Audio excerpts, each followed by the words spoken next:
Buenos días, mis queridos oyentes. Como una vez más los acompaño en nuestra sección de salud, donde vamos a hablar de un tema muy importante que es dónde se inicia la vía respiratoria y qué estructura lo conforma.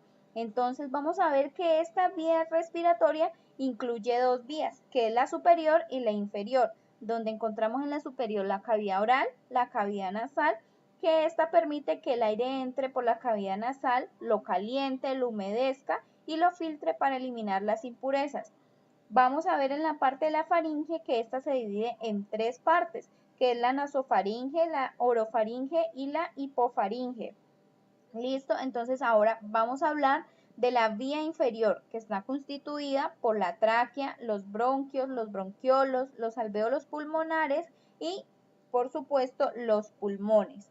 Listo, entonces ahora, como segunda pregunta, vamos a hablar sobre cuáles son las llamadas vías de conducción en el sistema respiratorio. Estas vías de conducción son específicamente fosas nasales, la boca, la faringe, la laringe, la tráquea, bronquios y bronquiolos, que nos permite pues que el aire ingrese a nuestro organismo.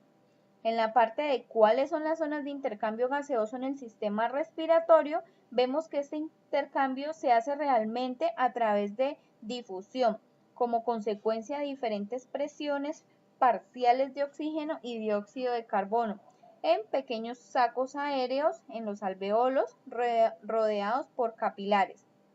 Y finalmente vamos a ver qué es la sobrecarga oxidativa causante de las lesiones pulmonares causadas por agentes químicos. Entonces vemos que en el pulmón los oxidantes lesionan las membranas plasmáticas y estas pueden generar procesos oxidativos de los constituyentes plasmáticos. Una de estas sustancias químicas que podemos tener como ejemplo es la glucosa o la sal, que esta en concentraciones hipertónicas pueden causar una lesión celular de manera directa o por la alteración de homeostasis electrolítica.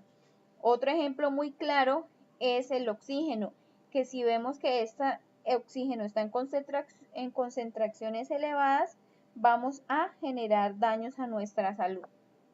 Entonces a continuación los voy a dejar con mi compañera que les va a explicar otro tema de este gran tema global.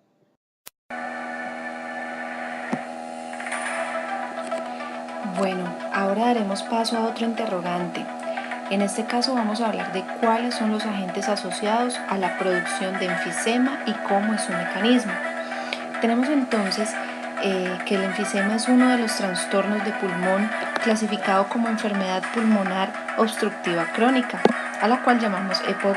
Estos daños pues son causados por múltiples motivos que llevan a que los sacos de aire en los pulmones pues se afecten, y esto lo que va a ocurrir es que se reduzca la capacidad del cuerpo para aprovechar el oxígeno proveniente del aire. Las partículas con un diámetro de aproximadamente 0.5 a 5 unidades por millón pueden alcanzar bronquiolos y alvéolos, teniendo mayor capacidad para originar daño pulmonar. La cuantificación de la concentración ambiental de una sustancia es diferente según se trate de agentes químicos o orgánicos y de si se hallan en forma de gas, humo, vapor o material particulado. También tenemos que el desencadenante más común del enfisema pulmonar crónico es el humo.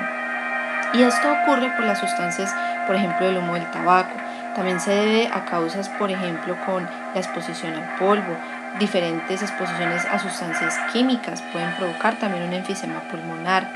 O el polvo fino procedente de minas de carbón, de canteras, en forma de polvo orgánico, de las mezclas como los piensos, del algodón en rama o el lino. Esto también nos puede llevar a producir un enfisema pulmonar. Ahora pasaremos a otro interrogante, y es ¿qué método diagnóstico es el ideal para medir la función pulmonar y en qué consiste? Bueno, las pruebas de función pulmonar son un grupo de exámenes que miden qué tan bien están funcionando los pulmones. La espirometría, por su parte, mide el flujo de aire al medir la cantidad de aire que se exhala y qué tan rápidamente lo hace. Con la espirometría podemos evaluar un amplio rango de enfermedades pulmonares. Por ejemplo, para medir la capacidad de difusión, se respira un gas inofensivo llamado marcador durante un tiempo muy corto. a menudo solo una respiración, y luego se mide la concentración del gas en el aire exhalado. La diferencia en la cantidad de gas inhalado y exhalado mide qué tan eficazmente viaja este gas de los pulmones hasta la sangre.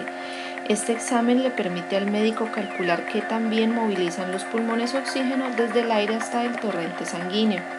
Con la espirometría se respira dentro de una boquilla que está conectada a un instrumento llamado espirómetro, el cual va a registrar la cantidad y frecuencia de aire inspirado y expirado durante un determinado periodo de tiempo.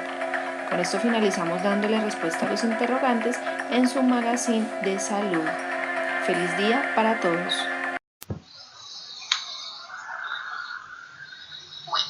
Ahora continuamos con la pregunta de cómo se da el depósito y acumulación de material particulado en el sistema respiratorio. Material particulado es el nombre que se le da a sólidos o líquidos que están distribuidos en un gas, y la inhalación es la ruta más importante de exposición. Este material está en el aire y existe una posibilidad grande que se inhale. Depende del tamaño, forma y densidad del material particulado.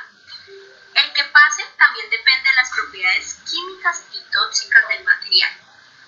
Las partículas se depositan en los pulmones en 4 formas diferentes: intercepción, impacto, sedimentación y difusión.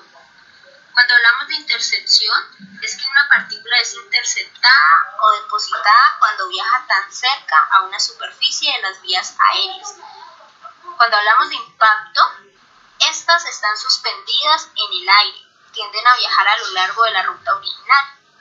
Hay una mezcla en el sistema de la vía aérea. Al hablar de sedimentación, la tendencia de la partícula a permanecer arriba es el resultado de que se fijará en una superficie del pulmón. Y en difusión, el movimiento aleatorio de las partículas es similar a las moléculas de gas en el aire. En general, las partículas que tienen un diámetro aerodinámico se depositan en la región nasofaríngea.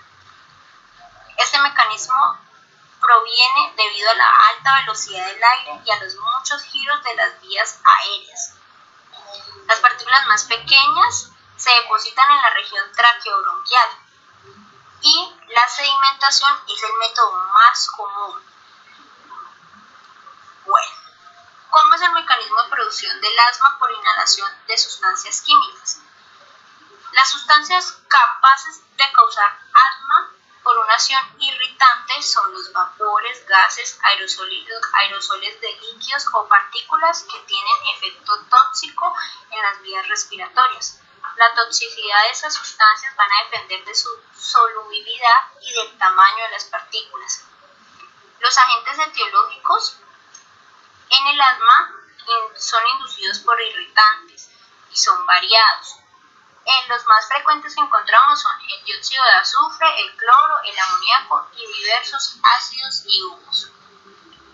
El desarrollo de la enfermedad depende de la procedencia, concentración y tipo de exposición ambiental, condiciones de trabajo, factores de higiene industrial, así como la respuesta individual de cada persona.